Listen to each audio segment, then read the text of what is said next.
Hi everyone and welcome back to maths with Sukriti Gaur YouTube channel. तो कैसे हैं आप सब लोग? आई होप सब कुछ बढ़िया चल रहा है, अच्छा चल रहा है और पढ़ाई में भी ठीक ही ठाक चल रहा होगा।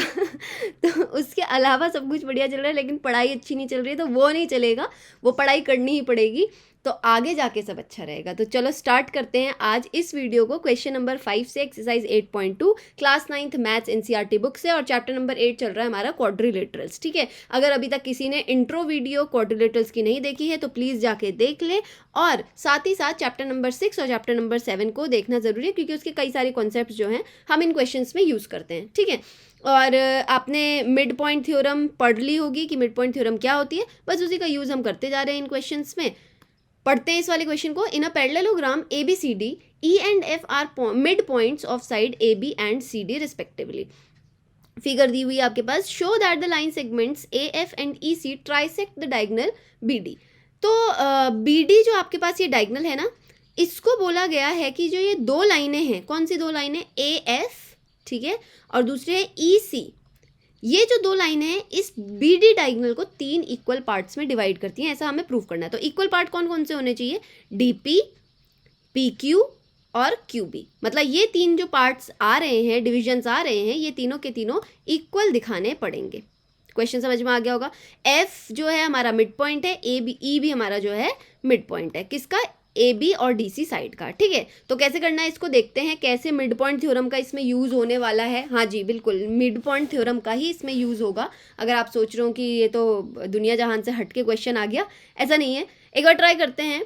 तो आप जो है इसको देख सकते हैं कि एक ये पैरेललोग्राम है। ठीक है, ABCD जो है एक पैरेललोग्राम है। तो पैरेललोग्राम के बारे में आप क्या जानते हैं कि भाई ऑपोजिट साइड्स जो होती हैं वो क्या हो जाती हैं? पैरेलल हो जाती हैं। ये बात पता है आपको। तो यहाँ पे मैं डायरेक्ट यही लिखने वाली हूँ कि AB जो है, एज वी नो, सीधा सीधा आओ इस पे, कि as we know AB is parallel to DC, है ना। तो AB का अगर कोई भी पार्ट मैं उठा के ले लूँ, जैसे AE जो है AB का पार्ट है, और FC जो है वो CD का पार्ट है या DC का पार्ट है, तो ये दोनों, ये पार्ट भी तो उन्हीं दो पैरेलल लाइंस के हैं, तो ये भी तो एक दूसरे से क्या होंगे? पैरेलल ही होंगे। तो as we know AB is parallel to DC, so AE is parallel to FC।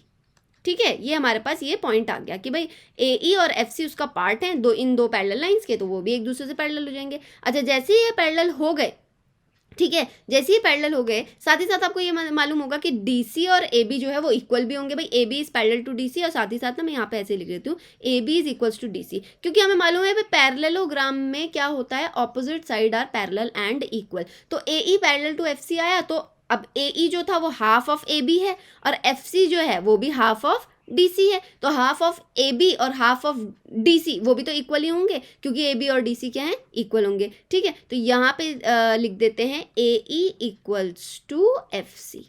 ठीक है, कोई दिक्कत नहीं हो रही होगी इसको, चीज़ को समझने में, कि AE और FC जो है वो हाफ है इनके, है ना, क्योंकि E और F क्या है? मिड पॉइंट है। तो ये पार्ट इक्वल्स टू ये पार्ट होना चाहिए, सिमिलरली ये पार्ट इक्वल्स टू ये पार्ट होना चाहिए, और AB और DC जो एक दूसरे से इक्वल हैं, तो इनका हाफ हाफ भी एक दूसरे से इक्वल होगा। सिंपल।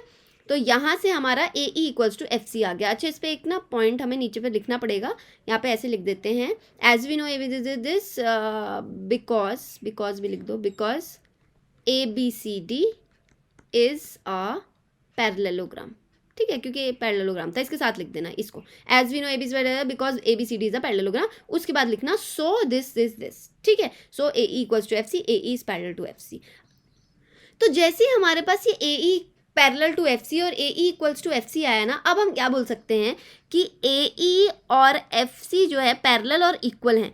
तो ये जो ये पैरेललोग्राम है, कौन सा? AECF वाला, जो ये बीच में बन के आ रहा है ना, ये वाला भी एक पैरेललोग्राम होगा। क्यों होगा पैरेललोग्राम? क्योंकि इसकी ऑपोजिट साइड इक्वल और पैरेलल आ चुकी है। एक पेयर जो हमारे पास आ गया वो इक्वल और पैरेलल आ गया। तो यहाँ से हम बोल सकते हैं AE जो ये आया है, ठीक है, hence AECF is a parallelogram. इसको पैरेललोग्राम प्रूव करना बहुत ज़रूरी है, क्योंकि इसके बिना काम नहीं चलेगा। अब क्या करना है? अब आना है आपको इन ट्राइंगल्स में। कौन से ट्राइंगल? ध्यान से देखना। पहले मैं आ रही हूँ इन ट्राइंगल DQC। ये इस ट्राइंगल को ध्यान से देखना, ठीक है, इन ट्राइंगल DQC। आपको ये पता है कि F जो है वो क्या है? मिड पॉइंट है DC का। है ना। ये बात तो हम जानते हैं कि भाई एफ जो है वो क्या है, मिड पॉइंट है डीसी का। और आप साथ में ये जानते हैं कि ए एफ जो होगा, ए एफ जो लाइन है वो ई सी के पैरेलल होगी। क्यों होगी पैरेलल? क्योंकि ए ई सी एफ क्या है, एक पैरेललोग्राम है, अभी अभी मैंने यहाँ पे बोला, ठीक है। तो in triangle D Q C F is mid point of DC, ठीक है। एफ मिड पॉइंट है डीसी का। साथ ही साथ जो एफ पी है वो पैरेलल हो जाएगी क्यू सी के। क्यों हो जाएगी? देखो ध्यान से समझो, एफ पी जो है वो पार्ट है ए एफ का, है ना। और ए एफ किसके पैरेलल है? ई सी के। क्यों है पैरेलल? क्योंकि A E C F is a parallelogram, ठीक है। तो उनके जो ये पार्ट्स हैं कौन कौन से, ए एफ का पार्ट है एफ पी, है ना, और ई सी का पार्ट है क्यू सी, तो एक दूसरे से वो भी पैरेलल ही होंगे। सिंपल है ना, सिंपल तरीके से समझने की कोशिश करोगे बिल्कुल समझ में आएगा। तो यहाँ से मैंने ये लिख दिया कि F P is parallel to Q C. अब आप एक बात बताओ, इस पे ना थ्योरम लगने वाली है, कौन सी? Converse of mid point theorem. क्या होती है converse of mid point theorem? आप जानते हैं कि अगर हमको एक ट्राइंगल में एक साइड पे मिड पॉइंट मिल गया और साथ ही साथ वो किसी दूसरी साइड को एक पॉइंट पे कट कर रहा है, इस पी पे कट कर रहा है ना। एफ और पी जो है एक लाइन है जो एफ से कनेक्ट होके कहाँ पे कनेक्ट हो रही है? पी पे, ठीक है। और ये एफ पी जो है वो थर्ड साइड ऑफ ट्राइंगल के पैरेलल आ रही है, एफ पी जो है पैरेलल आ रही है क्यू सी। तो इस टाइम पे कन्वर्स ऑफ मिड पॉइंट से ये वाला जो पी है, जो दूसरी साइड का इंटरसेक्शन पॉइंट है, वो भी एक मिड पॉइंट बन जाता है, ठीक है, दूसरी साइड का, ठीक है। तो यहाँ पे सीधा सीधा ऐसे लिखना है, by converse of mid point theorem, ठीक है। By converse of mid point theorem we can say P is midpoint of किसका? ऑफ DQ, क्योंकि हमने जो ट्राइंगल लिया था वो कौन सा था? DQC। समझ में आ रहा है? तो आपको ये सारी चीजें बोलने की जरूरत, पूरी स्टेटमेंट नहीं लिखनी होती, सीधा सीधा ये लिखना होता है कि bye converse of mid point theorem, ठीक है। बाकी ये तो आपको बताना पड़ेगा कि कौन सा मिड पॉइंट था, और ये लाइन जो है वो पैरेलल आ रही है थर्ड साइड के, ठीक है। तो P is mid point of DQ। तो यहाँ से क्या आपके पास स्टेटमेंट आएगी, ये स्टार बना के मैं लिख रही हूँ कि जब P जो है मिड पॉइंट आ गया DQ का, तो DP is equals to DQ लिख सकते हैं, DP is equals to DQ लिख सकते हैं। तो यहाँ से सिंपल हमारा ये वाला स्टेटमेंट आ गया, ठीक है। अब आते हैं दूसरे वाले ट्राइंगल पे, वो कौन सा ट्राइंगल होगा, ध्यान से देखना। अब आ रहे हैं हम इस वाले ट्राइंगल पे, ट्राइंगल ABP, ट्राइंगल ABP वाले, ये वाले ट्राइंगल पे हम आ रहे हैं, ठीक है। तो यहाँ से क्या करेंगे, यहाँ से देखते हैं, आप इधर से लिखते हैं इन ट्राइंगल ABP, ठीक है। इस वाले में भी आप देखो E जो है वो मिड पॉइंट है साइड AB का, तो मैं सीधा लिखूंगी E is the mid point of AB। तो एक तो मिड पॉइंट मिल गया, साथ ही साथ EQ जो है वो AP के पैरेलल होगी। क्यों होगी भाई? AECF जो है एक पैरेललोग्राम है, ऑपोजिट साइड पैरेलल है, तो उनके पार्ट्स भी क्या होंगे? पैरेलल ही होंगे। तो यहाँ से ऐसे लिखेंगे, सेकंड पॉइंट है कि EQ जो है वो पैरेलल होगा किसके? AP के। समझ में आ गई? अब लास्ट पॉइंट क्या है हमारा, जब EQ पैरेलल हो गया AP के, तो ये लाइन इसके पैरेलल है, E जो है वो मिड पॉइंट है, तो दूसरे साइड पे काटने वाला पॉइंट भी क्या होगा? एक मिड पॉइंट ही होगा। तो वो मिड पॉइंट होगा किसका? PB का, है ना। हमने ये वाला ट्राइंगल लिया है ना, 3 पॉइंट्स याद रखना, ये वाला ट्राइंगल, तो 3 साइड कौन सी बनेंगी? PB, है ना, ये AB और ये AP, ठीक है। तो PB का मिड पॉइंट हमारा Q हो गया, तो यहाँ पे लिख देते हैं by converse of mid point theorem, MPT लिख दिया मैंने, आप पूरा लिख लेना, mid point theorem, we have क्या? Q as mid point of AB। भाई AB नहीं, PB, सॉरी AB नहीं, PB का मिड पॉइंट आ गया, ठीक है। PB का मिड पॉइंट आ गया, Q उसका मिड पॉइंट हो गया। तो यहाँ से एक और पॉइंट निकल के आता है कि PQ is equals to QB, कि भाई PQ ये वाला पार्ट और ये वाला पार्ट Q मिड पॉइंट है, तो इसलिए ये इक्वल हो जाएंगे। तो PQ is equals to QB। 2 point समझ में आ गए आपको, कौन कौन से निकले हमारे? एक स्टार पॉइंट ये रहा, एक स्टार। तो DP किसके इक्वल था? DP, एक सेकेंड, DP इक्वल था PQ के, या P है, हाँ ये DP इक्वल्स टू PQ के, और PQ इज इक्वल है QB के, तो ये DP PQ के इक्वल और PQ QB के इक्वल, तो ये तीनों की तीनों पार्ट्स क्या आ रहे हैं? इक्वल आ रहे हैं। बस यही हमें प्रूव करना था। तो यहाँ पे मैं ना ऐसे लिख देती हूँ फर्स्ट और ये इक्वेशन सेकंड। अब यहाँ पे फाइनल लिखते हैं, by first and second we we have DP is equals to PQ is equals to QB, hence proved. बस इतना प्रूव करना था। चलते हैं नेक्स्ट क्वेश्चन, क्वेश्चन नंबर 6 पे। Show that the line segments joining the mid points of the opposite sides of a quadrilateral bisect each other. तो इस वाले में हमें क्या करना है, सबसे पहले तो मैं ना शेप ले आती हूँ इस तरीके से, line segment of the joining the mid points of opposite side of a quadrilateral. देखो क्वाड्रिलेटरल का कोई नाम नहीं गिवन है, ठीक है, तो क्वाड्रिलेटरल हमें इस तरीके से कुछ भी बनाना पड़ेगा, यह हमने बना दिया। अब इसमें ऐसे कर लेते हैं, हाँ अब इसमें लगाते हैं हम मिड पॉइंट्स, ठीक है, तो मिड पॉइंट्स लगा लेते हैं भाई। हमारा पहला मिड पॉइंट ये हो गया, दूसरा साइड का ये हो गया, तीसरी साइड का ये हो गया और चौथी साइड का भी ये हो गया, ठीक है। इनको ज्वाइन कर लेते हैं, ये रहा ऐसे ऐसे और ठीक है। तो इस तरीके से मैंने मिड पॉइंट्स को ज्वाइन कर लिया। अब बोला है show that the line segments joining the mid points of opposite side. तो अपोजिट साइड के मिड पॉइंट्स को ज्वाइन करने वाली लाइन, तो इनको ज्वाइन करने वाली लाइन कौन सी होगी, एक ये होगी और एक ये वाली होगी, ठीक है। ऑपोजिट साइड के मिड पॉइंट को जोड़ने वाली लाइन बाइसेक्ट करती है ईच अदर, मतलब हमें इसको इसके इक्वल दिखाना है और इसको इसके इक्वल दिखाना है। और जो मैंने ये ऐसे पॉइंट ये यहाँ से इसको ऐसे जोड़ा था, ये मेरे अपना वो है कि मैंने इसको जो है जोड़ के रख दिया जिससे अंदर भी एक क्वाड्रिलेटरल बन जाए। लेकिन बेसिकली हमें दिखाना क्या है कि ये जो लाइंस बन के आ रही हैं, अगर मैं मिड पॉइंट को क्या ले लेती हूँ, O ले लेती हूँ और इसका नाम लिख लेती हूँ PQRS। तो हमें प्रूव करना है PO is equals to OR और हमें प्रूव करना है SO is equals to OQ, ठीक है। तो ये टू प्रूव है हमारा इस क्वेश्चन में। और क्वाड्रिलेटरल का नाम रख लो ABC और D।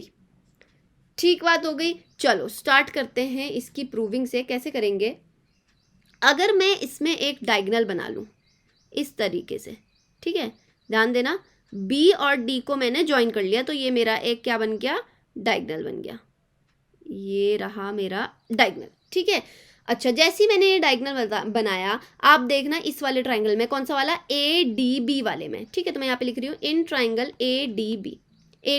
तो P और S क्या है, दोनों के दोनों मिड पॉइंट्स हैं, तो P and S are mid points of side किसकी, of side AB and AD, ठीक है। And PS is line joining them। जो PS है वो क्या है, उनकी लाइन ज्वाइनिंग देम है। तो आप मेरे को एक बात बताओ कि ये जो PS है वो दो मिड पॉइंट को कनेक्ट कर रही है, तो वो क्या हो जाएगी, थर्ड साइड के parallel and half of it. कहाँ से, बाय मिड पॉइंट थ्योरम। तो by mid point theorem we have, सीधा सीधा लिखेंगे, क्या पॉइंट है हमारे कि PS जो है पैरेलल हो जाएगी BD के, है ना, और PS जो है वो इक्वल हो जाएगी हाफ ऑफ BD के। सिंपल। अब आते हैं दूसरे वाले ट्राइंगल, इन ट्राइंगल नीचे वाला ये वाला BCD वाला, ठीक है, इन ट्राइंगल BCD सब कुछ सेम लिखना है आपने। Q और R क्या है, दोनों के दोनों मिड पॉइंट्स, तो Q and R are mid points, ठीक है। पहला पॉइंट ये हो गया। ऑफ साइड किस किस के हैं, साइड BC एंड CD। तो यहाँ से क्या हो जाएगा, एंड कौन सी लाइन आ रही है ये, QR is line joining them, किस किस को, उन दो मिड पॉइंट्स को ज्वाइन कर रही है। तो QR क्या हो जाएगी, by mid point theorem, by MPT we have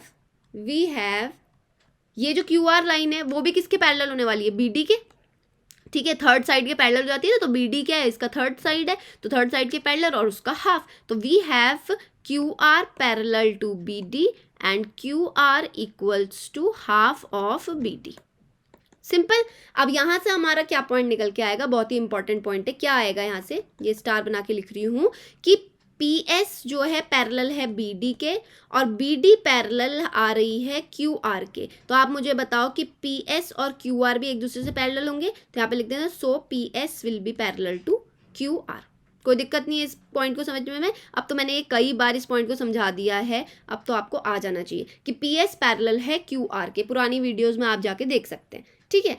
और साथ ही साथ PS हाफ ऑफ BD है, QR भी हाफ ऑफ BD है, तो हम क्या लिख सकते हैं, PS is equals to QR, ठीक है, ये भी स्टार पॉइंट है। तो यहाँ पे अगर मैं फर्स्ट लगा दूँ और ये सेकंड लगा दूँ तो यहाँ ऊपर पे लिख दो bye first and second. Bye first and second से पैरेलल भी आ गई, इक्वल भी आ गई। जैसे ही हमने ये सब प्रूफ किया तो आप मुझे बताओ PS जो है वो अंदर वाला क्वाड्रिलेटर PQRS की एक साइड है और QRB उसकी एक साइड है, उस क्वाड्रिलेटरल के अंदर वाले की, ठीक है। तो जैसे ही वो ऑपोजिट और इक्वल आई हैं तो पैरेललोग्राम तो क्वाड्रिलेटरल कौन सा हो जाएगा, पैरेललोग्राम हो जाएगा। तो अब यहाँ पे लिख देते हैं as in PQRS, as in PQRS, PQ is parallel, sorry, PQ नहीं, PS is parallel to QR and PS is equals to QR, hence it PQRS is a parallelogram, parallelogram क्या हो जाता है, वो पैरेललोग्राम हो जाता है। तो यहीं से हमारा फाइनल पॉइंट निकल के आएगा, diagonals of a parallelogram, diagonals of a parallelogram bisect each other, कि भाई डायगनल्स जो होते हैं पैरेललोग्राम के वो एक दूसरे को क्या करते हैं, बाइसेक्ट करते हैं। तो डायगनल कौन कौन थे यहाँ पे, PR एक डायगनल था, दूसरा पेन ले लेती हूँ, ये PR वाला एक डायगनल था और QS वाला एक डायगनल था। तो ये एक दूसरे को क्या कर देंगे, बाइसेक्ट कर देंगे, क्योंकि PQRS को हमने पैरेललोग्राम प्रूफ कर दिया है। तो ये हमारा फाइनल पॉइंट था, हेंस प्रूफ्ड, ठीक है ना। तो ये दो क्वेश्चन हमने इस वीडियो में कंप्लीट कर लिए हैं। नेक्स्ट क्वेश्चन स्टार्ट करेंगे हम नेक्स्ट वीडियो में, वो लास्ट क्वेश्चन है, मोस्ट प्रोबेबली थोड़ा सा लंबा हो सकता है, तो इसी वीडियो में बहुत ज़्यादा लंबा हो जाएगा। तो आप तब तक इन दोनों को प्रैक्टिस करें और अब तो पूरी एक्सरसाइज खत्म होने वाली है। तो if you have understood both of the solutions please like the video, if you haven't subscribe the channel yet please subscribe to the channel, also hit the bell icon so that you never miss any update. If you have any query regarding these questions और any another question to ask, please comment me in the comment box. Till then take care, bye bye and keep practising.